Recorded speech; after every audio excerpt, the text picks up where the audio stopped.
피스톤이죠, 여기가. 피스톤하고 요 오일팬이 요 닿는 요 부분을 제외해놓고 여기가 실린더 블록이다. 그리고 실린더 블록 내부에는 피스톤하고 콘로드하고 크랑크샤프트가 같이 연결이 되어 있지. 그 세 가지 피스톤하고 콘로드하고 그 크랑크샤프트를 우리가 그 드라이빙 장치라고 해요. 결론적으로 움직이는 장치거든. 걔네들은 항시적으로 움직이는 애들이니까 그 드라이빙 장치라고 한다. 그리고 헤드 쪽엔 가장 그 4번으로 보이는 게 여기 로크암이거든. 로크암이고 5번은 기계식 엔진 같은 경우에는 노즐일 거고 전자식 엔진 같은 경우에 이게 인젝터겠지. 그리고 그 옆에 보라색으로 이렇게 보이는 게 밸브.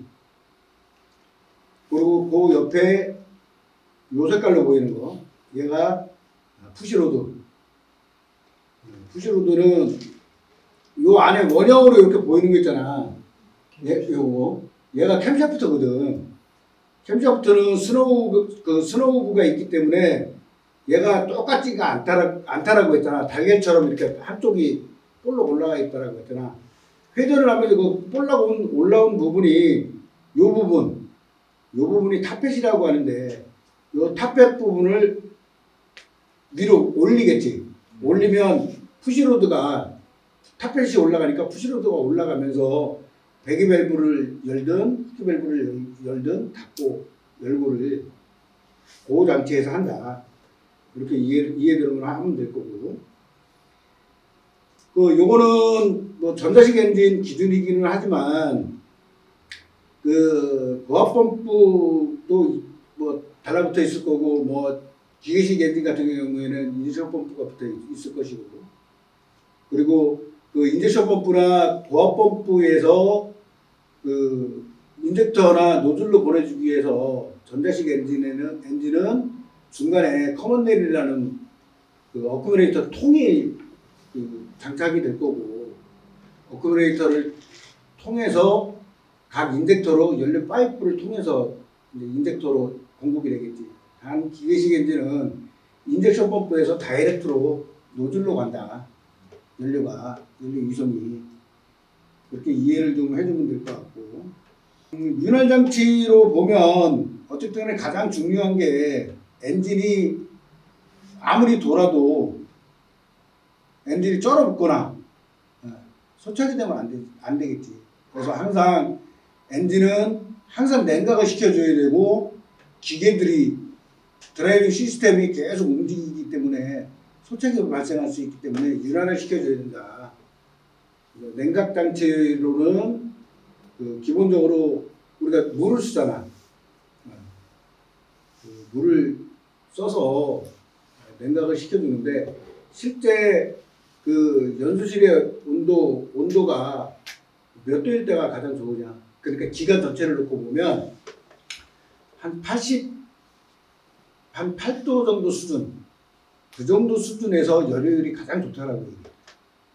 그거보다 낮거나 그거보다 너무 높으면 열효율이 떨어지거든. 그래서 그냥 우리가 통상적으로 엔진이 돌아가게 되면 냉각수는 조금 다르겠지만 냉각수하고 엔진 오일은 거의 90도 수준을 주죠. 그리고 우리 뭐 굴착기를 다루기 있기 때문에 굴착기의 작동률은 60도 정도 수준. 연평균을 내거든요. 네. 그때 열효율이 가장 좋은 거는 80도에서 90도 수준이다. 그래서 우리가 그 초기에 동절기에 시동을 걸면 낭기 운전을 해주라 그러죠. 시동을 걸어서 뭐 작동률도 좀 부드럽게 해주고 이거 하는 행위가 어쨌든 간에 엔진의 온도를 올리기 위해서 하는 거거든. 그 엔진의 온도가 상당히 중요하다. 그리고 그 냉각수하고 엔진 오일 떨겠다 그러면 내가 저번에도 얘기를 했겠지만 엔진 오일은 점도가 있기 때문에 그래도 일정 정도 거치지만 냉각수를 떨기면 바로 좋다. 냉각수가 더 치명적이다. 이렇게 기억을 하시면 될 것 같고. 자, 그 7번으로 보면 흡변기 장치인데 결론적으로 뭐 흡기 쪽은 이쪽에 보이는 거 여기가 인테크 매뉴얼도 좀 되겠지. 그러니까 흡입 공기를 빨아들이는 관 여기를 인테크 매뉴얼도 그리고 이쪽 요 반대쪽이 배기 매뉴얼도 되겠지. 배기 매뉴얼드에서 빠져나가는 배기가스의 압력을 이용해서 터보 차저를 회전을 시키거든. 그 가스 압력이 높으면 높을수록 터보의 회전 속도가 빨라지겠지. 터보는 한쪽은 배기가스가 지나가면서 임펠러를 돌려주지만 반대쪽은 같은 축에 연결되어 있는 그 흡입 쪽은 같이 덩달아서 돌아가면서 흡입 공기를 더 빨리 빨아들인다. 흡배기 장치. 그리고 기존에는 이 터보차저를 통해서 그냥 나오는 배기가스들을 소음만 잡아서 내보내는 게 목표였다라고 하면 지금은 배기 규제가 워낙 점점점 세지기 때문에 그 머플러만 가지고 안 된다. 그 뒤쪽에 DOC, DPF, SCR, AOC까지 거쳐서 그 배기가스를 내보낸다. 요 흡배기 관련해서 그리고 후처리 관련해서는 나중에 후처리량이 따로 있으니까 거기서 좀 더 자세히 좀 다뤄보는 걸로 하고 그리고 요쪽에 요거 그 2, 3번 요 사이에 보이는 거 요거 알터네타잖아. 네. 알터네타는 뭐 시동할 때는 뭐 쓰이는 게 아니지만 일단 그 전장품 모든 것을 다 커버를 해줘야 되잖아. 배터리만 계속 사용하게 되면 방전돼가지고 사용을 못 할 테니까. 알터네타가 기본적으로 여기 들어가고 기존에는 컴프레셔를 여기다 다 달았어. 엔진에다. 기존에는 지금은 전기식으로 다 결치했지만 지금 불짝기들은 기존에는 컴프레셔를 엔진에다가 직접 달아서 그 팬벨트를 이용해서 컴프레셔도 돌렸고 지금은 이제 기본적으로 에어컨이 들어가니까 에어컨도 기타 장치로 분류가 되겠지. 요게 브리더거든. 브리더. 세퍼레이터라고 하잖아. 그러니까 우리 엔진들에는 지금 우리가 가장 많이 접하고 있는 교육센터에서 가장 많이 쓰고 있는 그 140급 장비들이 요렇게 있는 게 퍼 세퍼레이터 그리고 그 바로 옆에 둥그렇게 옆으로 이렇게 누워져 있는 거 세퍼레이터라고 하거든. 네. 퍼 세퍼레이터에서는 엔진 오일이 치고 올라오니까 엔진 오일 재우고 그냥 가스만 세퍼레이터로 보내니까 이렇게를 기억을 좀 하면 될 것 같고. 자 보자. 일단 시린더 블록, 이렇게가 이제 시린더 블록이잖아. 이거 피스톤이고 콘로드 베어링. 피스톤이 상하 운동을 한다라고 하면 콘로드가 직선 운동을 회전 운동으로 바꿔주는 거지. 중요한 거는 이 피스톤에는 항상 여기 하얀 부분이 이렇게 보이잖아. 피스톤에 이게 뭘까? 그 엔진을 긁어준 거 긁어줬을 때 빠져나가는 구멍 아닙니까? 긁는 거하고 관계없어요.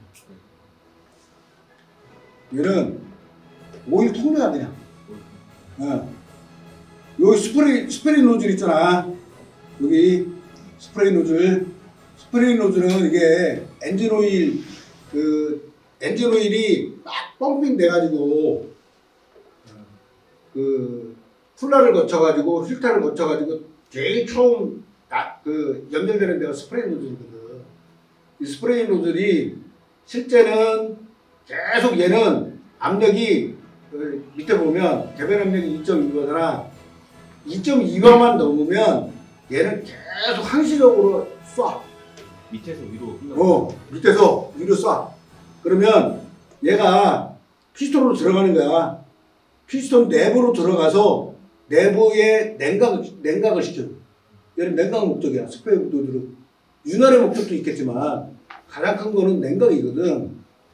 그래서 그 어느 구멍이 됐든 이쪽이 됐든 들어갔다 그러면 피스톤 내부를 이렇게 돌아서 떨어지면서 그냥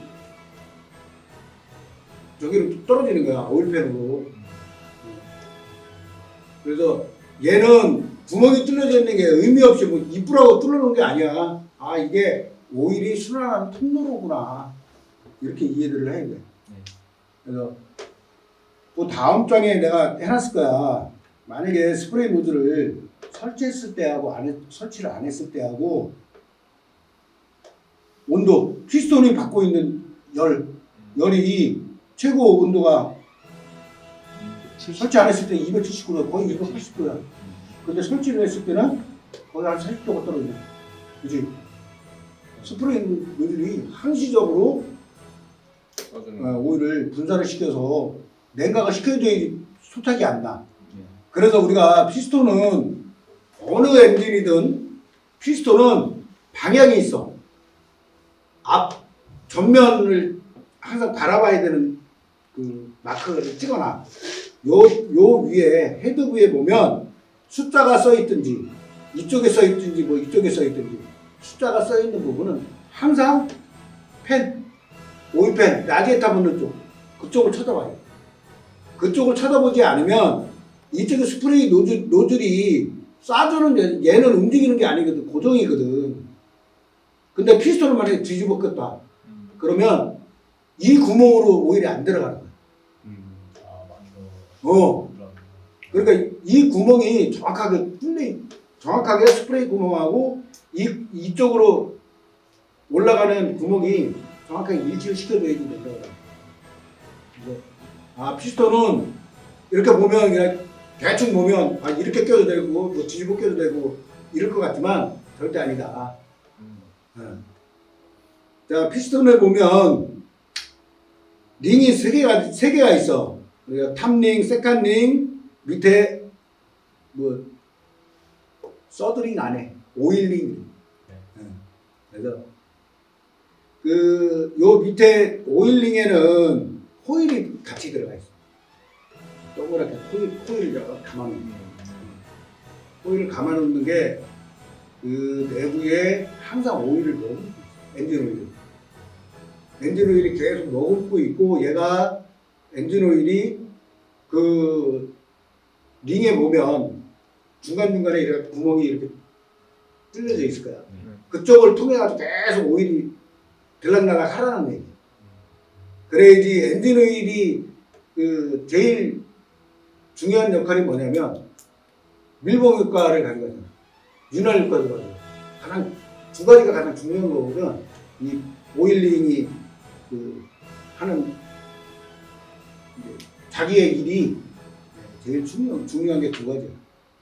나머지 부수적으로 더 뭐 몇 가지가 있지만 그리고 그러다 보니까 이 탑링하고 세컨링이 실제 그 가스들이 서로 섞이지 않게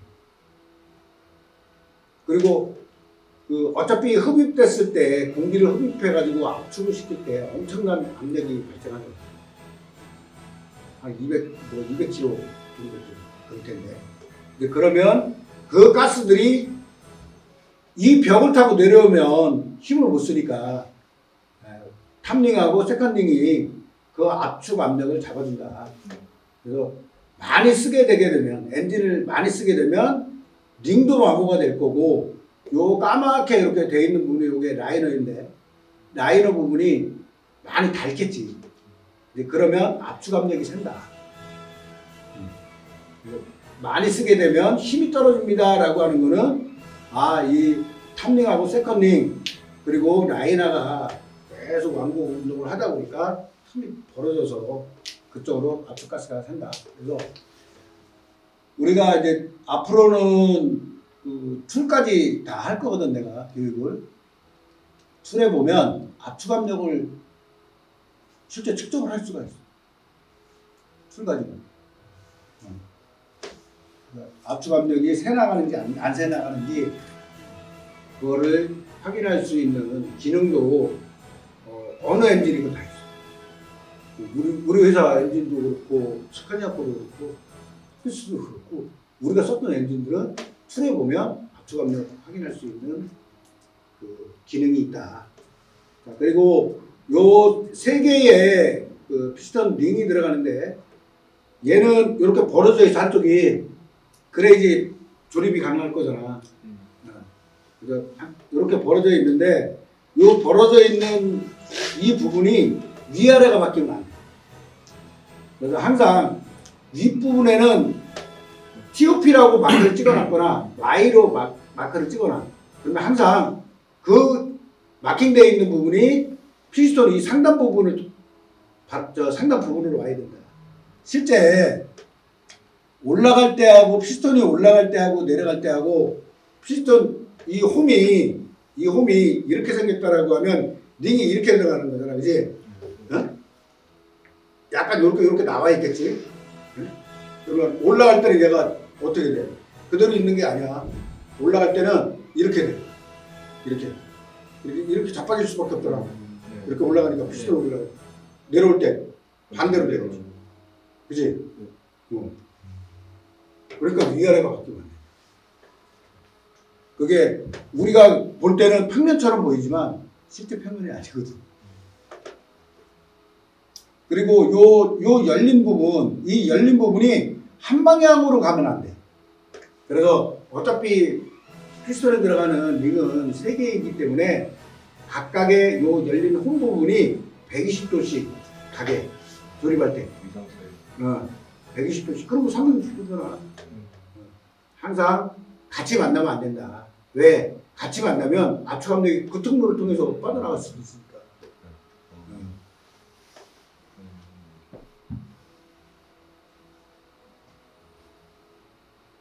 자, 크랭크 축은 이렇게 생겼어. 여기 하나, 둘, 셋, 넷, 다섯, 여섯, 7개잖아. 캡이 7개잖아, 그지? 응? 응. 그지? 자, 그리고 이렇게 올라와 있는 부분을 웨이브라고 해. 그리고 이렇게 더 추가 더 이렇게 있는 거는 비틀림 방지를 하기 위하고 진동을 잡기 위해서 웨이트를 줘. 특이하게 스카니아 엔진은 6기통도 쓰고 5기통도 쓰잖아, 우리 회사가. 5기통짜리에는 특히나 비틀이 더 많이 생길 수 있고 진동이 많이 생길 수밖에 없어. 왜?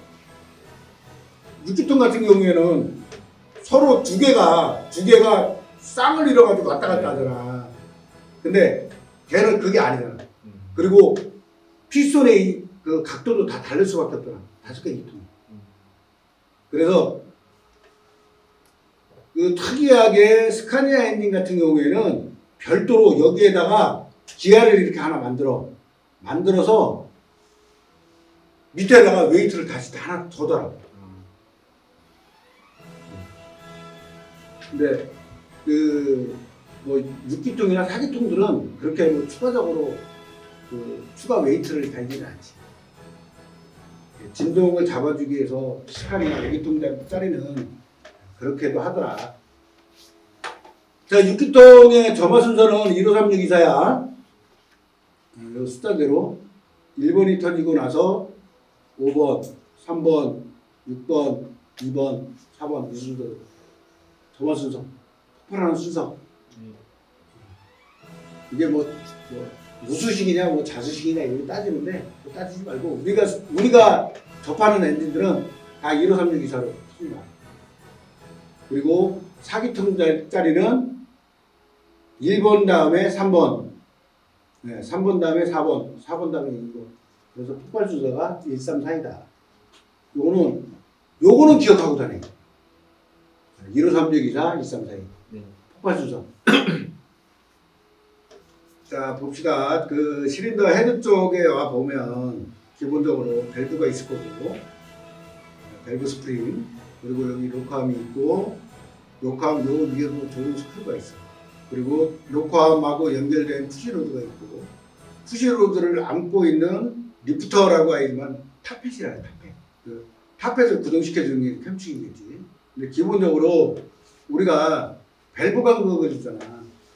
끼하고 배기하고 밸브 간격을 주게 되는데 그 밸브 간격을 주게 만약에 안 주게 되면 얘가 그 열고 닫고를 정확하게 단속을 못해. 그렇기 때문에 뭐 밸브들이 열받고 또 냉각도 되고 뭐 차가워지기도 하고 초기에는 차가워지고 그다음에 이제 계속 뜨거울 거잖아. 그때 적절하게 그 간격을 주지 않으면 얘가 제대로 열리고 제대로 닫히고를 못하기 때문에 우리가 밸브 간격을 주거든. 그 밸브 간격을 줄 때 항상 여기에다 시그니스 게이지를 이렇게 끼는 거야, 이렇게. 응. 그리고 이 조정 스크루를 이용해 가지고 적절한 간격을 조정한다. 그리고 이거는 캠샤프트. 뭐 기본원이 있고 로스가 있겠지. 이 양정이 많이 달면 흑백의 밸브가 제대로 열고 닫고를 적절하게 하지 못해서 캠샤프트를 교환해야 될 상황이 되겠죠. 오래 사용을 하게 되면. 자, 우리가 여기서 이제 하나 더 이제 짚고 가야 될 게 이 HLA야. 기존에는 이 기술을 쓰지 않았지만 지금은 HLA라는 기술을 써. 하이드롤릭 러시 어저스먼트 해가지고 어저스터 해가지고 밸브 간격이 필요 없는 거예요. 밸브 간격 조정이 필요가 없는 거예요. 지금 현재 우리 회사에서 생산하고 있는 제품 중에 보시 연료 시스템이 들어가 있는 G2 엔진, 그러니까 65 MT, 65 더블 여기에 들어가는 그 엔진에는 밸브 간격 조정이 필요가 없어요. 자동적으로 돼요. 그리고 우리 신형 단지들 있잖아. 저 위에 와 있는 240 AC9 얘도 이거 HL에 써. 얘는 밸브 간격 조정이 필요가 없어. 자기가 알아서 스스로 맞춰.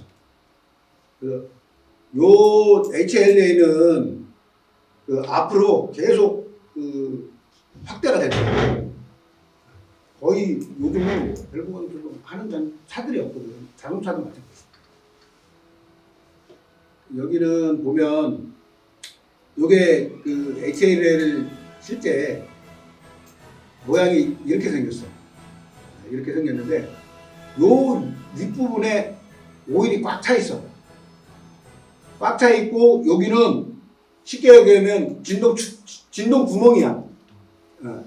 그리고 밑에 여기 스프링 있지. 그 스프링 장력에 의해서 얘가 올라오면 스프링이 딱 올라와서 간격을 유지시켜주고 내려가면 스프링이 또 내려가서 자기 힘에 의해서 계속 간격을 유지시켜주거든. 그런데 중요한 거는 얘의 약점이 있어. 이 오일에 이물질이 들어간다거나 공기가 들어간다거나 그러면 얘가 바보짓을 하는 거야. 이 바보짓을 하게 된다는 얘기가 뭐냐면 얘가 만약에 오일이 다 빠졌다라고 하면 여기가 허당이 될 거잖아. 근데 우리는 요즘 밸브가 허밸브 쓰잖아. 흡기 밸브 2개, 배기 밸브 2개잖아. 피스톤 하나에. 허밸브 시스템을 쓰기 때문에 흡기 밸브끼리 이렇게 연결해주는 브릿지가 있어. 이 브릿지를 얘가 누르고 있어야 되는데 브릿지를 안 누르니까 이 브릿지가 도망가. 얘가 고장이 나면 도망가. 그러면 그쪽은 어느 거 한 놈은 동작을 안 하는 거야. 계속 닫고 있거나 계속 열려 있거나 계속 닫고 있는 거가 있지. 그러면 그쪽 피스톤은 일을 할 수가 없지. 그 상황이 된다. 그래서 이 HLA가 고장이 나면 시동 걸 때 흑배견이 엄청나게 발생을 하고 이음도 되게 커. 그리고 엔진의 진동이 엄청나게. 왜? 피스톤 4개가 똑같이 일을 해야 되는데 4개 중에 3놈만 죽어라 하고 한 놈은 그냥 끌려가는 거잖아. 그러니까 진동이 발생할 수밖에 없지. 그래서 그 HLA가 들어가 있는 녹화함은 분해를 하면 뒤집어 놓지 마세요 그러거든. 녹화함을 요 상태로 보관을 하세요 그래. 이거를 뒤집어 놓으면 오일이 빠질 수 있습니다. 얘를 여기하고 여기를 잡고 손을 꽉 눌렀을 때 걔는 전혀 안 움직여. 우리 사람이 모르는. 근데 빡세게 하면 여기 악이 이미 좋은 사람은 이게 되겠지. 응? 근데 위아래를 잡고 눌렀을 때 정상적인 그 로크암 같은 경우에는 전혀 스포츠 현상이 돼요. 근데 얘가 잘못 스포츠 현상이 일어났다 하면 걔는 그렇구나. 피스톤이 2번을 왕복을 해야지 한 사이클이 완료된다. 이거거든. 내려갈 때 흡입하고 폭발했을 때 내려가고 압축할 때 올라오고 배기할 때 올라오고 요게 한 사이클 요 한 사이클이 4개의 행동으로 나눠져 있다. 그래서 실제 폭발을 한 번 하려고 그러면 피스톤이 2번 왔다 갔다 해야 된다. 이것만 머릿속에 집어넣어. 캠축하고 그 크랑크 축은 정확하게 각도를 맞춰야 된다. 위치를 정확하게 맞춰야 된다. 피스톤이 최고로 올라갔을 때 그리고 최고로 닫혀 있을 때 이 밸브들이 열고 닫고를 잘 해야 되기 때문에 그 사이클을 맞춰주기 위해서는 포인트를 정확하게 맞춰줘야 된다. 이것만 기억하면 될 것 같고. 자, 그래서 내가 지금 조금 전에 했던 얘기가 그 얘기야. 왜 크랭크 축기야? 캠 축기야? 캠 축기에 보면 여기 점두개 이렇게 찍혀 있는 거 있지. 요 이제 스텝 아이들 기어라고 하는 게 여기하고 이 크랭크 축하고 그리고 캠 축하고 요 기어 이빨을 맞춰줘야 되거든. 이걸 뭐 정확하게 맞춰주지 않으면 안 된다. 나머지들은 그냥 원배선배 그냥 따라가는 놈들이니까 굳이 맞춰줄 필요는 없어. 기존에는 그 인덕션 펌프일 때는 걔도 맞춰줘야지. 왜 피스톤이 딱 위로 올라갈 때 연료가 딱 싸줘야 돼요. 옛날에는 3포인트, 기계식 엔진은 3포인트를 맞춰야 되지만 전자식 엔진에서는 2포인트만 맞춰줍니다. 근데 저 PTO는 기계식 건설 기계도 PTO가 쓰이? 당연히 쓰이지. 저 핸들 펌프가 어디 붙어 있을까? 우리 핸들 펌프 브레이크 펌프는 어디가 있을까? 우리 저 140에 실제 유압기기를 동작시키는 거는 메인 펌프가 있잖아, 그지? 메인 펌프가 있고 각 스프를 움직이기 위해서 메인 펌프 내부에 기압 펌프를 하나. 그러면 그 기압 펌프는 파이로트 기압 펌프라고 우리가 명명을 해. 파이로트 압력을 쓰기 위해서 별도로 다른 그 메인 펌프에 장착하는 거. 그렇다고 여기에 있는 압력을 이용해서 브레이크를 쓰거나 핸들을 조작하거나 하지 않아. 엔진에 바로 다이렉트에 보면 펌프가 수가가 또 있어. 그 펌프를 돌려주기 위한 게 PTO 기어야. PTO. 그러니까 추가적으로 더 달 수 있는 거. 그리고 PTO를 쓰는 게 지금은 우리 그 부착기에서도 메인 펌프에도 PTO 기어를 추가로 더 줘서 거기에다 펌프를 하나 더 넣는 경우가 있어요. 어떤 경우냐면 로테이팅. 지금은 그 기존에는 앞에 버켓을 자동적으로 꼈다 붙였다 할 수 있는 킥커플러가 들어갔잖아. 그리고 집게도 들어가잖아. 이것까지는 컨트롤 밸브에 들어갈 수 있는 그 컨트롤 밸브에 포트가 하나 더 있어. 서비스 포트가 하나 더 있는데 그 서비스 포트가 없는 게 있어. 요즘은 기본적으로 암대에다가 회전을 할 수 있는 링크를 달. 이 회전할 수 있는 이 링크를 동작을 시키려면 별도의 펌프가 필요하고 별도의 컨트롤러를 줘. 그래서 메인 펌프에도 PTO를 달. 요즘은 그런 추세고 점점 가면 갈수록 PTO는 더 많이 쓸 거야.